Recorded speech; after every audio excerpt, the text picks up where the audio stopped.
Welcome to Your Thoughts, Your Reality with Michael Cole, the podcast that shines a compassionate light on the journey of veterans battling through life's challenges.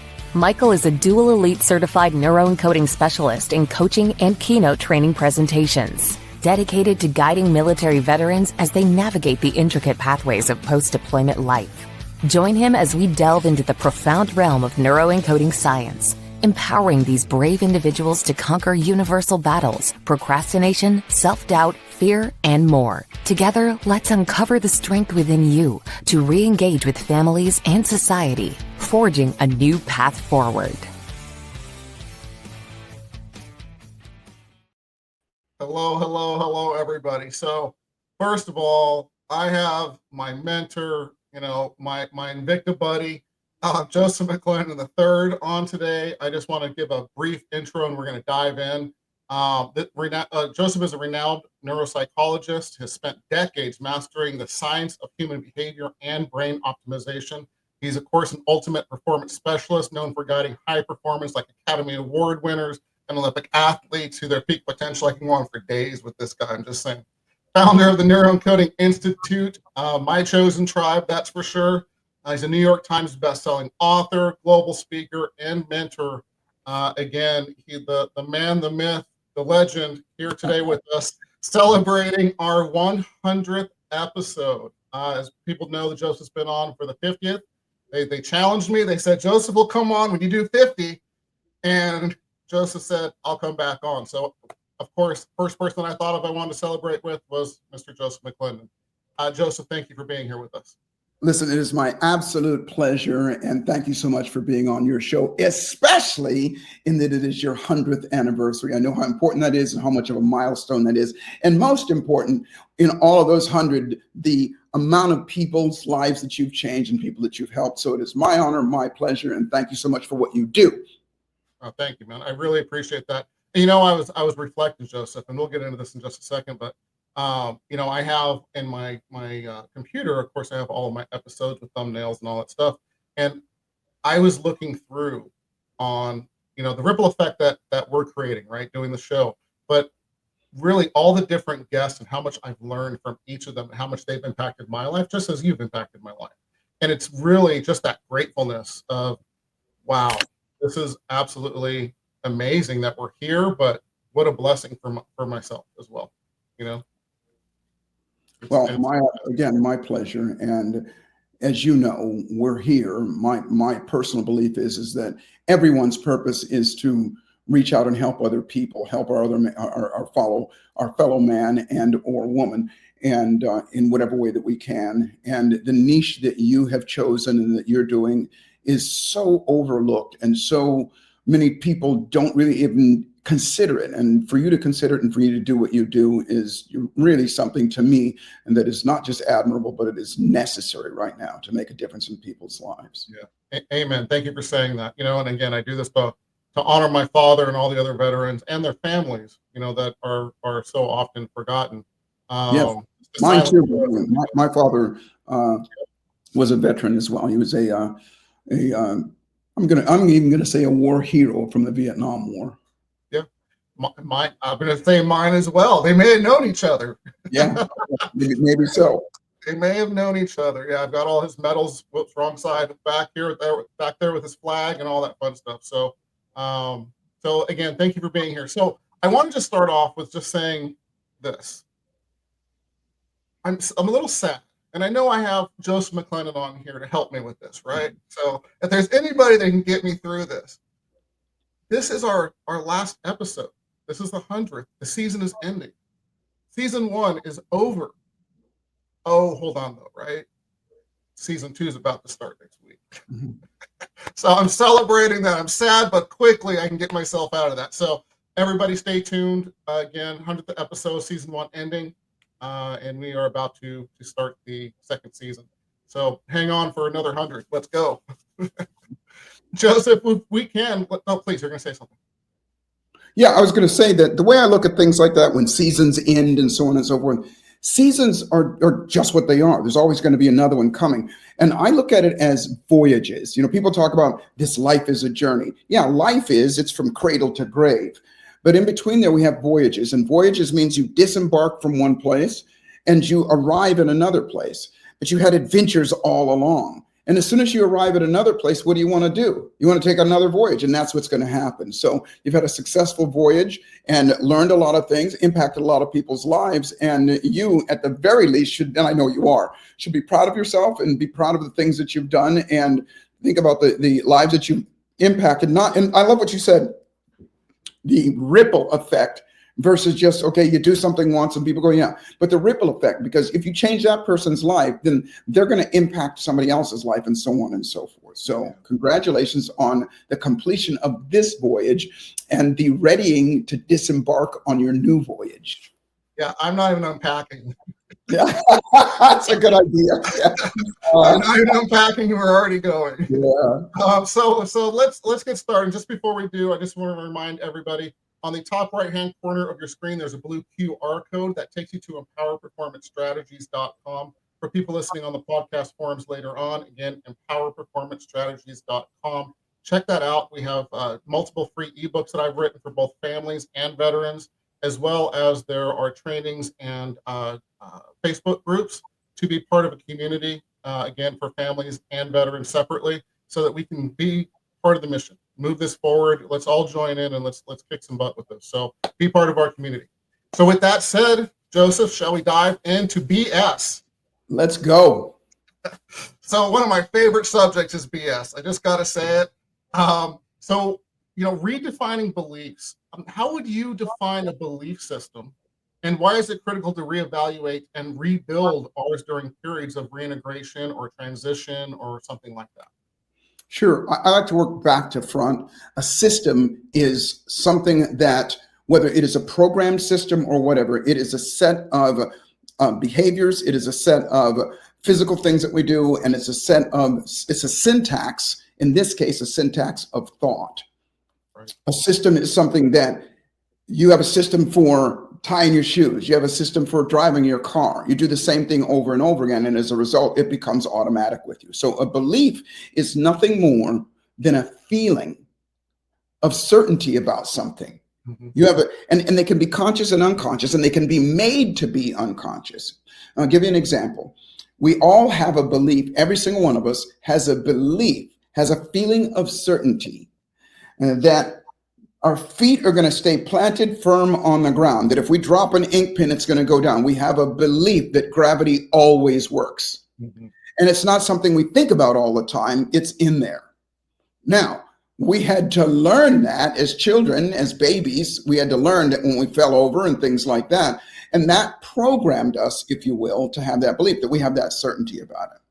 And so when it comes down to the systems that are in us, we have ones that serve us and we have ones that don't serve us.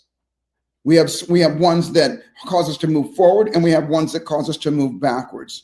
And all of them, every single one of them is powerful. And when they become unconscious, that's when it becomes a belief, there's nothing we can, I shouldn't say there's nothing we can do about it. It's just that we don't think it through. We don't go, okay, I should do this. You never go, okay, I can tie my shoe. It's just a feeling that we have. And it's the same with everything else in our life. So when we have negative beliefs, that system goes in play over and over again, and we do the same thing over and over again. And to answer your question, why it's so important to change those, it's important because if you want to go, what that sign says there, go further, faster in our lives, if we want to feel better, if we want to make more money, if we want to have better bodies, if we want to be happier, if we want to be healthier, whatever it is, then a great deal of the time, if not all the time, we need to change our belief systems about what keep us in place from not having those things. Yeah, absolutely. And I love that. And let me go a little further with you with that, of course, because I think it's, important. When we have a table and we have the beliefs, right? Here's our belief and we have our support system, like Joseph was saying, you have the legs of the table or chair. Changing your belief system, whether it be a enabling or disenabling belief, you break that one of those out, remove one of those, and you put an enabling belief in there, and you have a couple of those, all of a sudden your table's supported differently. And your belief system starts to change about that event or that belief. Would you agree with that? I would agree with you 100%. And I look at it a little bit different. I think that's spectacular. I look at it a little bit different. And that is, what does the table stand on? The table stands on a solid floor. And so all of these legs that you're talking about, those are that you're talking about that support that table. Those are important to keep that table, stable, level, or whatever. And the foundation that all of those beliefs sit on, the number one belief that we have that affects everything, the foundation, is the belief that we have about ourselves. That is our psychology. And so whenever I approach anything, you've been around me for a long time, you're a neuroencoding specialist yourself, you know that the one thing that we go after is find out what people want, find out what they believe, and then find out and in that conversation, they're going to somehow reveal how they feel about themselves. And then we can go in there and help them change that. And especially in the work that you do, people they come back with a belief about themselves. And by the way, that can change through times. They can change through a significant emotional event. And if that can change for the negative, it can also change for the positive, and we can deliberately do that. Absolutely. And you talk about that, and I love the foundation that you talk about as well. Thank you for making that point. When we have that belief system, and again, we're veterans, are conditioned to go and do things, whether that be action, combat, or just security, or whatever the case may be. They're conditioned, very well. Well, guess what? You can also condition yourself when you reintegrate into society and civilian life again, and by redefining those beliefs and so on. Would you talk about that for a minute?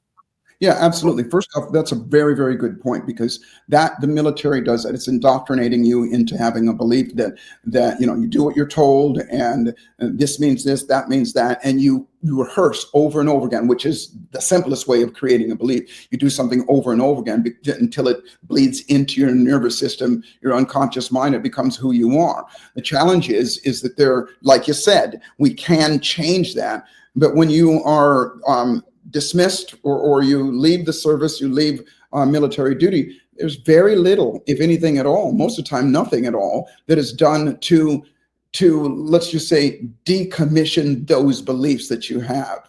And so when we come back into society, we still have those beliefs underneath. And the challenge is, life out there in the real world does not require those types of beliefs, and as a matter of fact, they conflict with those beliefs as well.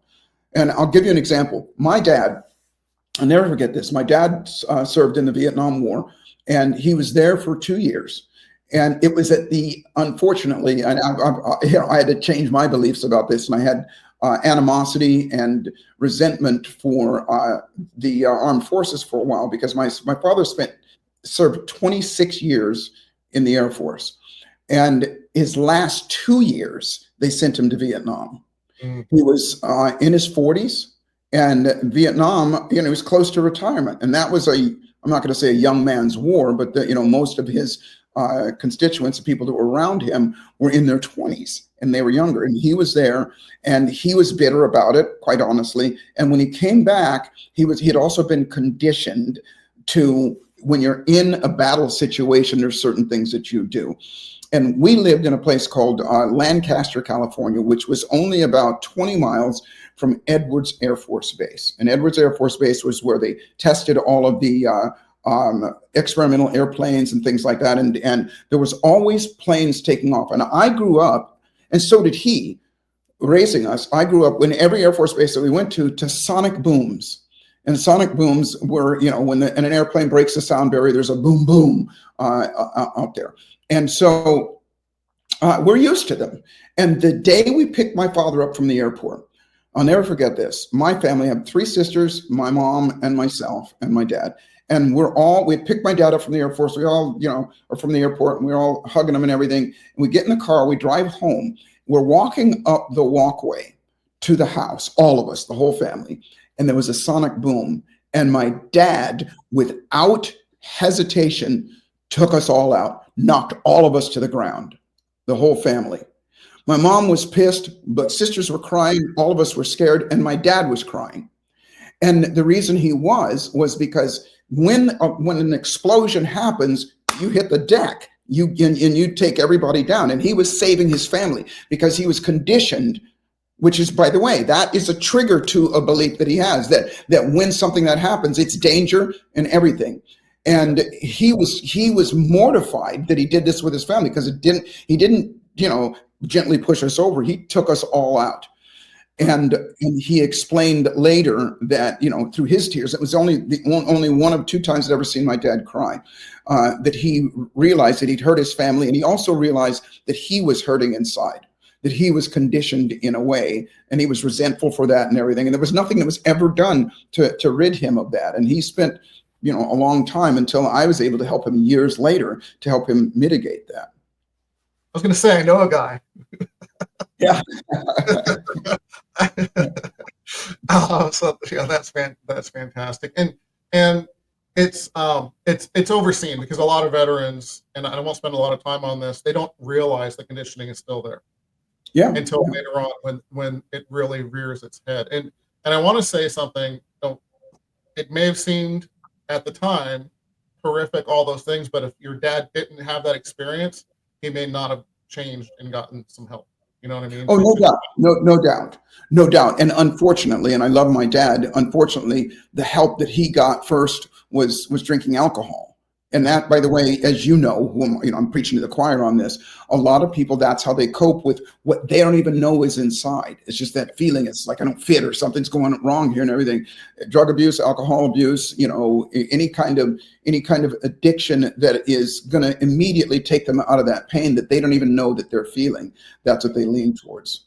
Yeah, absolutely. And, that's the downward spiral, right? Is you're not dealing with that emotion. You're not dealing with that concern, issue, challenge, let's call it. And the downward spiral happens. And then usually it's isolation. And unfortunately, that's why the suicide rate is so high.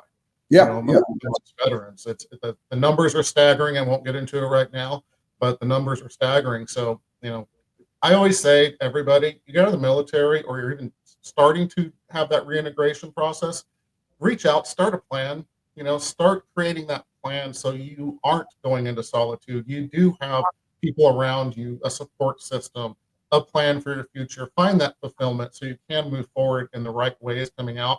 And, Tina Parker, I know you know Tina Parker. She's a great friend of mine as well. She's one of the first people that said, man, if I had a plan coming out, everything would have been different. No doubt. And that is why I admire you so much, Michael. That blue QR code up in the upper left-hand corner, that is a way to be a part of a community of people that are like-minded and people that have gone through things like that, because people can help each other. Sometimes it's just like, oh, I'm not alone. This person's going through it as well. So, that means that I'm not alone, and I can get some help, and together we can do something together. Because that's the other thing. In the military, you're with a group of guys and group of women. That is your tribe. That is the people that you're with. And then when you leave that, you're all alone. You're without that tribe. You're without people that are like you, that have the same types of experiences, and that can weigh on you. Yeah, absolutely. And that is one of the things that I see. One of the main things, there's 5 or 6 patterns that you see. Stories are different. Patterns are very similar that I've seen from everybody that I've talked to and worked with. When you get out, if you don't have that tribe, because a lot of people know someone's last name or call signs or whatever the case may be. And this was very big in the Vietnam era, that they got out and they had no connection to these people anymore. Absolutely. And then you're trying to reintegrate, and your family is grown and changed and different, just like you are. And finding that skill set for communication, slowing things down, and putting intent on reintegrating in the right ways was lost. Right. It still is. That's why I'm so passionate about what I do. Absolutely. We've talked about the Vietnam War. Well, there have been other wars. There's the Iraq War. There's all the things that are going on as well. And as well, even people that don't go to war, the military itself is still designed to indoctrinate you to follow orders, to not think outside the box, just do what you're told, and all those things. Yeah. And that messes with people. I worked with somebody a while ago who was an artist like myself. And in the military, they had a tough time in the military because they were an artist. And then when they got out of the military, they had this dual thing going on. It's just like, I got to follow orders. I got to do this. but I also want to be a musician. I also want to be an artist. I also want to do these things. And that conflict, that inner conflict, causes that person to not know which way to go and feel empty. And I hear people say this all the time. My son actually asked me about it. His girlfriend said something about it. I just want to feel something. Well, when people say that, the truth of the matter is what they really mean is they don't want to feel how they are feeling. They want to feel better. That I just need to feel something. And I will say that we never stop feeling something. And to get people clear on the feelings that they're having are fueled by their beliefs, by their beliefs about who they are, what they're capable of, their self-worth, all of those things. You know me, the definition of one's psychology are these three things. Number one, the conscious and especially unconscious thoughts / beliefs that we have about ourselves first. Secondly, our beliefs that we have about other people. And then thirdly, our beliefs we have about our environment or the world around us. That's what constitutes our psychology. And the number one thing, which affects all of the others and everything else around us, how we feel about ourselves. Am I a good person? Am I a bad person? Am I worthy? Am I capable? Am I stupid? Am I smart? Am I too black? Am I too white? All this stuff. It can be maddening if you even think about it. Here you and I are talking about this, and we're kind of exposing that and getting people to go. But we don't sit down and go, am I this? Am I that? It's just this system that's going through our heads all the time, and that's just how we are. And then that system makes us go either into our sympathetic nervous system, which is fight or flight, and or our parasympathetic nervous system, which is chill, basically. And guess which one we're going to go to readily? We go to our fight or flight when danger shows up or something doesn't feel good, but fight or flight is only designed to get us off the dime. It's not designed to keep us there. And so what we do is when that shows up, any kind of uncomfortableness or anything, our nervous system goes, well, we got to get out of here. Let's find something else. And then we immediately or very quickly will move to something that makes us feel better, even if that something that makes us feel better harms us in the long run. Somebody that, smokes weed or drinks alcohol, excessively or something like that. They're smart enough to know that this isn't good for me. They're smart enough to know that in the long run, this is going to hurt me. But in the short run, it gets us out of that pain. And that's where a lot of people do that seesaw back and forth, back and forth, back and forth. They wake up and they feel terrible. I didn't do this, or I did this and everything. And they don't do anything about that feeling in the moment. So they resort to doing something that doesn't serve them. Yeah, absolutely. And I think that I'd like to talk about limitations, because that kind of brings us right into that, right? So, what would you say let's talk about, again, more specifically for beliefs, right? Limitations with beliefs. So how do you know that you're having these limitations and you're in, I call it the spin cycle, where your mind is just going? What are some thoughts on that? And of course, we want to move forward, if that's what we're about, is how do you get out of that and those limitations? Yeah, awareness is always the first step. Matter of fact, if you're listening, write that down. Awareness is always the first step. Aware of what? Aware of how you feel, because that is the telltale sign that something is good and doesn't need to change, or something needs to change. If at any time in your day, and there, as neuroencoders, we have processes to help people do that. And I would say that one of the things that I would suggest to anybody listening right now, first off, seek this man out. Hit that QR code, seek him out and find him, because he's got so many processes and so many things. And that's the answer, by the way. It's process over knowledge. You can know something, but if you don't do something about it, nothing's going to change. And he's going to help you do something about it. And so one of the things I would suggest to people is to observe you. Even if it's just for an hour or a half hour, observe you. Observe how you feel about things, how you're going through the day. Are you going through the day like, are you going through the day like, what about this? Any pain, and when I say pain, I mean emotional pain, even as simple as uncomfortableness, is a signal.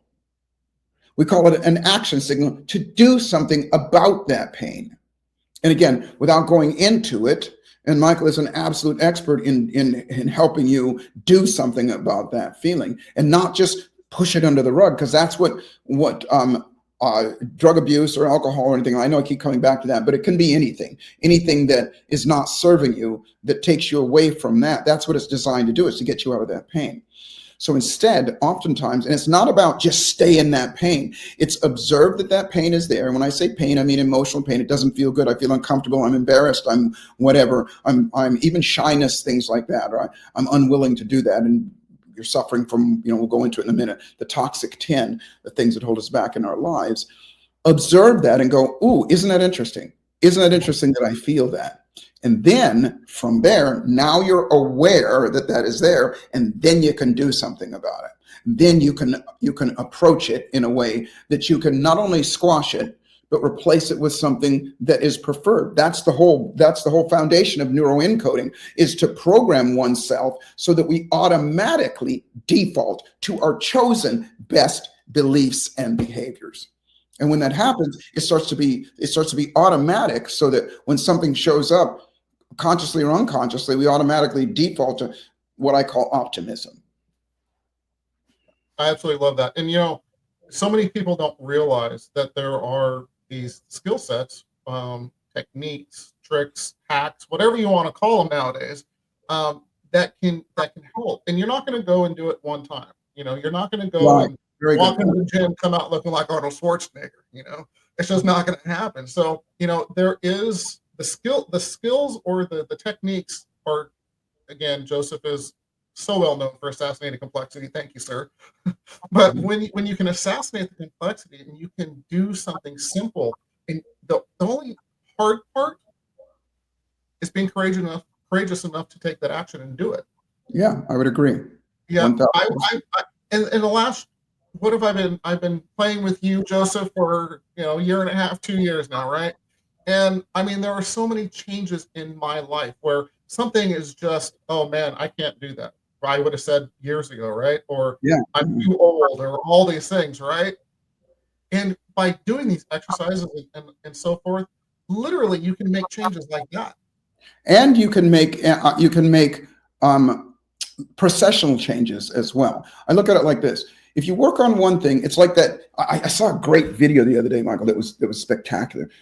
And the video was this guy, he had dominoes, and the first one was only this big, and the second one was like this big, and they were made of stone, or something very, very heavy. And the next one was this big, the next one big, and it got down to the last one was like 6 feet tall and like this wide, and it was huge. And then he said, watch this. And he tipped the very first little one, and it knocked over the bigger one, knocked over the bigger one, until finally the one that was, and it had to weigh, I'm sure 600-700 pounds. When he hit that one knocked over. And I look at it, that's the way that it is when you work on your beliefs, your unresourceful behaviors and all those things. You notice them what they are, that's the little one.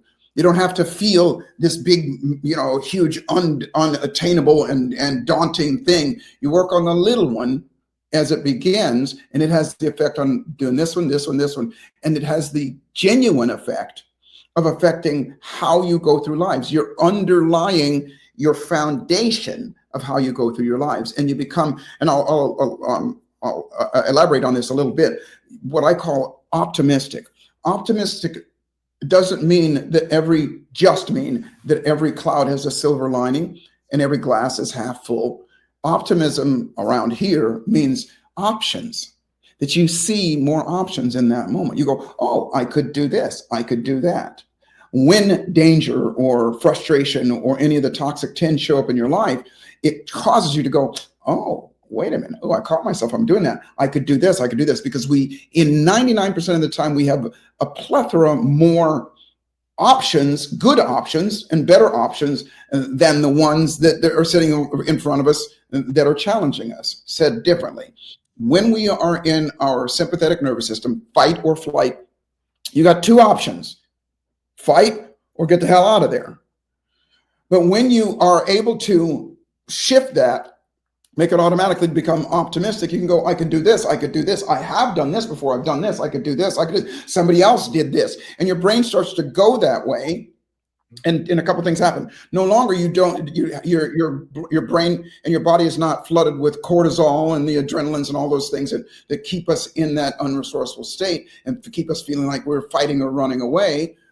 We now have a dopamine, oxytocin, and all the things that make us feel good going through our system. Endorphins make us feel good, and we go, oh, I could do this, and we tend to move in that direction. It feels better. And here's the greatest part about it, Michael, is that once we do it, and as you know, and we acknowledge ourselves and reward ourselves for having done something different and taken ourselves out of being unresourceful, the nervous system says, hey, let's do it again next time. So it's that domino effect again.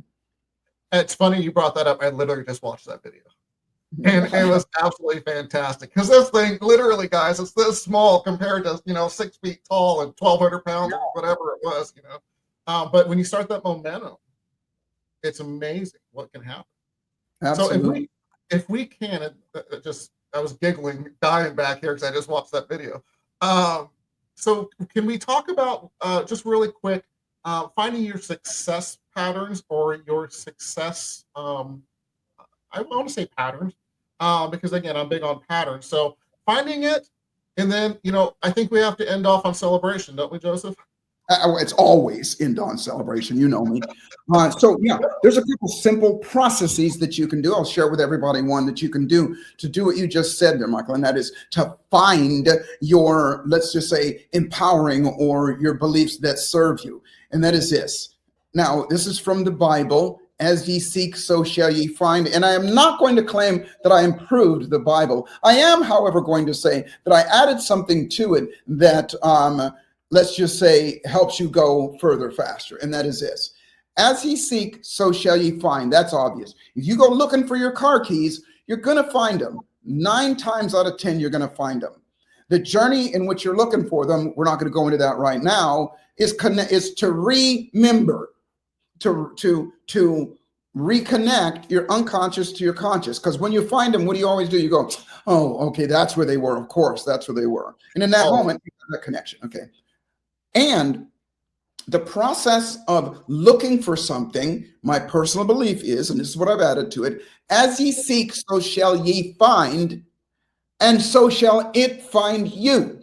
Meaning that as you're looking for it, you're going to find it, but then there's a part of you that you're going to, that is going to make it so that that thing that is out there, that's always there, is going to make itself more prominent. It's going to make itself known in terms of your beliefs. So if you're looking for the great things about you, and I'll give everybody a really quick exercise to do that. If you're looking for the things that you've been successful at before, then guess what? You will continue to look for them, and those things will find you in your brain. So the exercise I like to give everybody is this. Just do this for 5 minutes every day for 10 days, and it'll blow you away. And that is to get out a journal and just list any and everything that you are successful at. Michael, you said it. Simplicity is the key. We call it assassinating complexity. Complex things make people go into fight or flight and overwhelm and things like that, and they don't do it. But if you make it simple, then everybody can do it. So you don't have to understand how this works. Just do it. Look, and by the way, most people write down, okay, I graduated from high school. I bought a car. I won this. I won that. And you run out of stuff very, very quickly if you're only looking at the fantastic stuff. I didn't say look at all the great stuff. I said, look at any and everything you've ever accomplished. You tied your shoes this morning. You brushed your teeth. You took your shoes out. Because what that's doing is causing your brain to look for what's great about you. Look for what you've accomplished. And then when you're done, and I will segue into and out of celebration for a second so we can end on that. When you're done, celebrate. Give yourself some sort of credit. Pat yourself on the back or whatever to teach your nervous system to go, oh, let's do that again. And then guess what happens? Even when you stop, I just said for 5 minutes. When you stop, your brain is going to keep on looking for it, and it's going to start showing up. It's looking for you. You've got a lifetime of good deeds. You've got a lifetime of successes. And unfortunately, our belief systems encase us to make us only look at the bad things. Not only, but for the most part, and we forget about those things. You'll be amazed at how many things you'll come up with. That alone is going to start to program you. Yeah, fantastic. Absolutely. So we're at the end of the show. My dear friend, thank you, for being here. Of course, I know you have some A factor going on and some other things. How do people reach out to you and get involved in neuroencoding and that kind of thing? Yeah, there's two ways. You can go to my website, which is my name, josephmcclendon.com. And then on there, there's several different things that you can look into and different things gifts that we have for you and things like that. And or you can go to neuroencoding.com. Neuroencoding is all one word, neuroencoding. And you can also, find me on Instagram, which is I am and my name, Joseph McClendon. I'm all over the place. I'm everywhere. You are. You're international, my friend. That's for sure. Yeah, we do. I don't know when this is going to air, but yeah, if you go online, you'll find out the events that we have. We have an A factor, which is the abundance factor. And then we have tomorrow, which I don't know, or no, I'm sorry, this weekend, we have something called Impact, which we're going to teach you how to, not just as a speaker, but how to impact people that are around you in a way that causes them to default to their best as well. My friend, it's airing now. We're live. Oh, we are. Oh, I didn't know. All right. Well, then, is it Saturday? Yeah, Saturday. We've got an event. Go to my Instagram. I am Joseph McClendon. And click on the profile and you'll see it right there. It's going to be, again, it's not just about you being a speaker. It is about you being able to impact people around, your friends, your family, people, impact them in a way that causes them to move in the direction that they want to, and that you want to help them move in that direction as well. And I know you, and we work on ourselves before we work with other people generally, and I know how important that is. And we don't teach theory, right? I mean, all the things that I teach and you teach, we do, right? So you not only can impact other people, but you can start with yourself, which is fantastic. Well, thank you so much. And I do want to just touch lightly in these last couple seconds that we said we were going to do it, and I touched on a little bit. Celebration. Celebrate yourself. Celebrate how amazing you are. Celebrate any and everything that you do. I don't care when you poop today. Turn around and go, I did that. That was me, pat myself. And it sounds silly, but it starts to teach you. It starts to build a belief system in you that you're amazing. Become your own best raving fan. Amen. I love that. Can I just say, when you celebrate and it feels goofy, smile and giggle about it and laugh about it. It literally helps it sink in even faster, and you're having fun. Yeah, it's science. It's not just silly stuff, it's science. The brain releases endorphins, dopamine, and oxytocins, which is the feel-good juices, and your brain is always going to go, well, what just happened before I got these feel-good juices? Oh, I did this, and this, and it wants to do it again. Absolutely. So with that said, my friend, can you give us 3 tips to get veterans and their families further faster? Yeah, absolutely. Number 1, appreciate yourself. Just like I said before, appreciate yourself. Number 2, appreciate those that are around you, others. Be kind and do everything that you can. Appreciate any and everybody that's in your life, even the ones that are, let's just say, a little bit flaky. They're there for a reason. Appreciate them. Number 3 is make a ritual of gratefulness. Every morning when you wake up, take just a few minutes and just in your brain, go through your brain. Because remember, the brain learns through repetition. Go through your brain and go, okay, what am I grateful for? I'm grateful that I'm still on this side of the dirt. I'm grateful for this that happened there. I'm grateful for my wife, my kids, my husband, anything like that. These are things that, remember, I call it human physics. The more anything that a human being does over and over again, they get better at it. And so when you do those 3 things, you're going to get better at them. Your brain is going to continue to do that. It's the little domino that hits the next one, the next, and the next one, and makes it bigger and bigger. Absolutely love it. Joseph, I just want to say, just before we go here, thank you. Time is the most precious resource we have as human beings. We don't get it back. Thank you again for coming on here and spending some of your life with us, spreading amazing information and continuing that ripple effect that, if we keep going, we'll create waves. So I just want to thank you for that. It is my pleasure, my friend. 100 episodes. Woo-hoo! Holy crap. Really? Yeah. So, and the last thing, Joseph, I love being part of your tribe.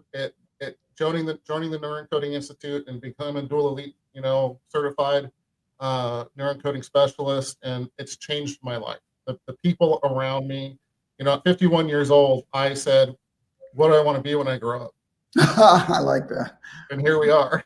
So, dreams do come true. I've had this man on my show twice. The podcast is over 95,000 downloads at this point since March. Wow, spectacular. Dreams come true. So just take a little bit of an action every day. Consistency, like Joseph preaches and says all the time, man. I learned well from you, my friend. Thank you very much. My pleasure, my friend. All right. And on that note, we're out of here. Thank you for joining us on another insightful journey of Your Thoughts, Your Reality podcast with your host, Michael Cole. We hope the conversation sparked some thoughts that resonate with you. To dive deeper into empowering your thoughts and enhancing your reality, visit empowerperformancestrategies.com. Remember, your thoughts shape your reality, so make them count. Until next time, stay inspired and keep creating the reality you desire. Catch you on the next episode.